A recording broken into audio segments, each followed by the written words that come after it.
Oh, the devil are we? I'm Matt, and we're back with another one of those proofies out there, crop circles.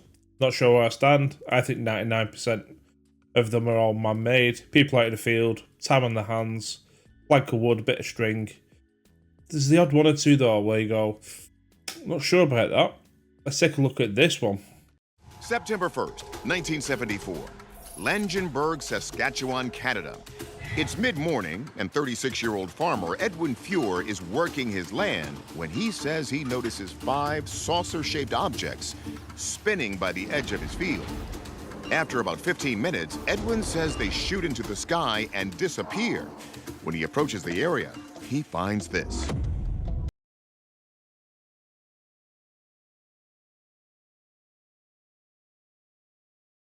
Right, okay. So it took five flying saucers to do that. Don't know. Whoever the boss is on them flying saucers will be like, what, I've left you all day and you've come back with that? Photographs show a ring of flattened swamp grass encircling a patch of upright, apparently untouched grass at the center. There are 5 rings in all, each measuring between 10 and 12 feet across.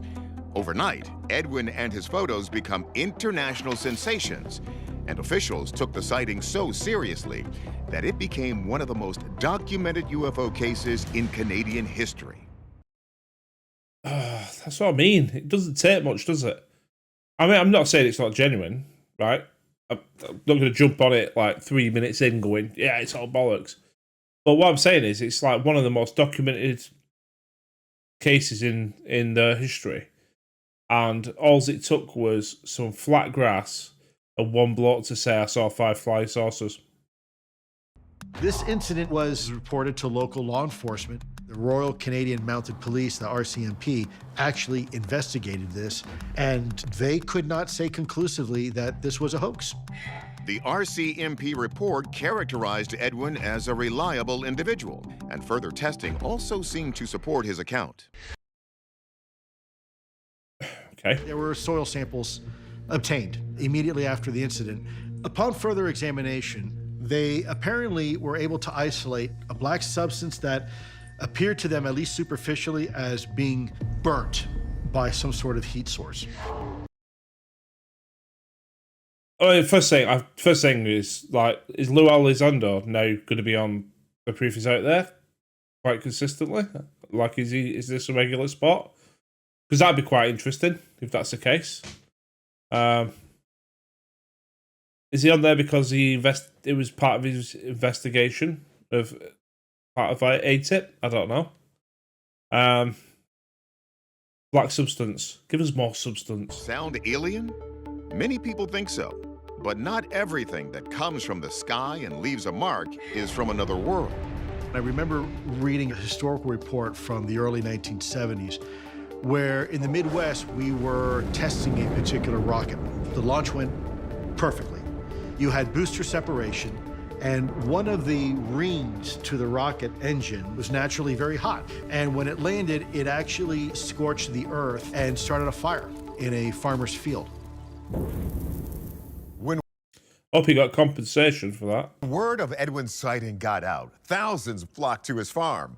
A plane even landed in a neighboring field to get a closer look. Was his damaged property a UFO landing site or something else?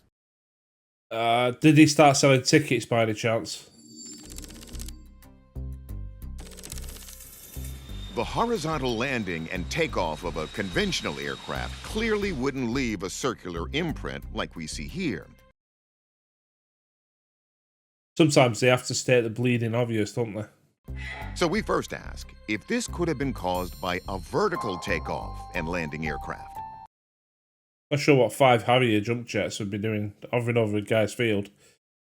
And they shot off. Harrier jump jets don't really shoot off like that because they hover and then they sort of go in, you know, as they fly, they sort of gradually take off at speed. They don't shoot off. And it'd be loud. It'd be really, really loud. The US and the British had the Harrier jump jet, which were vertical takeoff and landing aircraft, but they're jet engines, so they would have burnt the grass right off the bat and would have probably burnt most of the bushes in the area. Not just the soil. Two, it wouldn't leave a circular impression. Then what about space junk from a rocket? In 2024, parts of a SpaceX rocket were found by a Canadian farmer. So it still happens. But no debris was found on Edwin Fuhr's property, just those weird circles.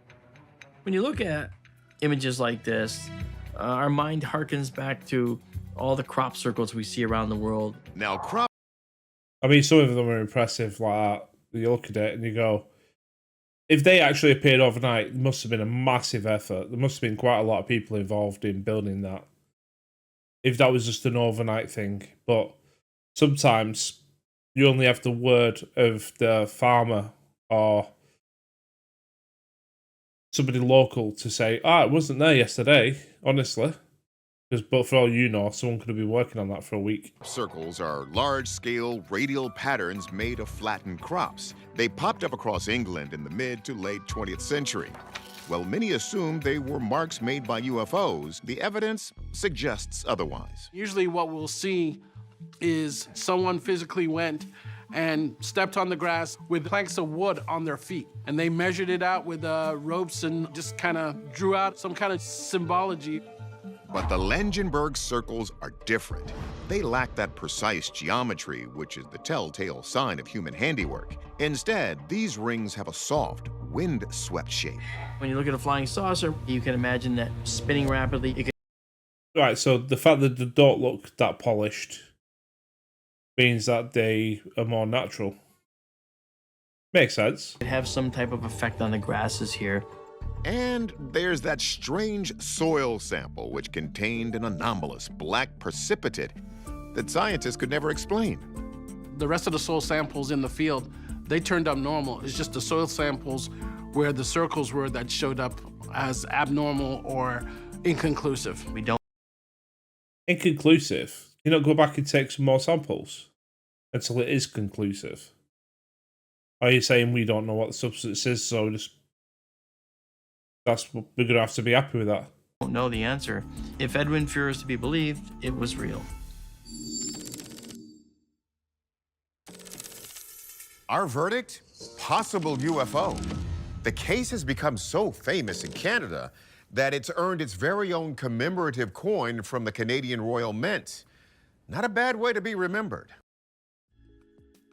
I'm not sure, if I'm honest. All we got there is some pretty shaky looking crop circles and one farmer saying, I saw 5 flying saucers hovering around the field and then shot off.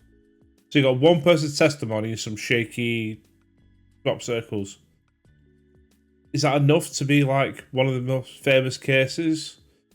I don't know. I don't know. Let me know what you think. But me, I want more. I want more than that. Anyway, that's all for this one. Hopefully, you have a good day wherever you are. Take care. I'll see you on the next one. Cheers.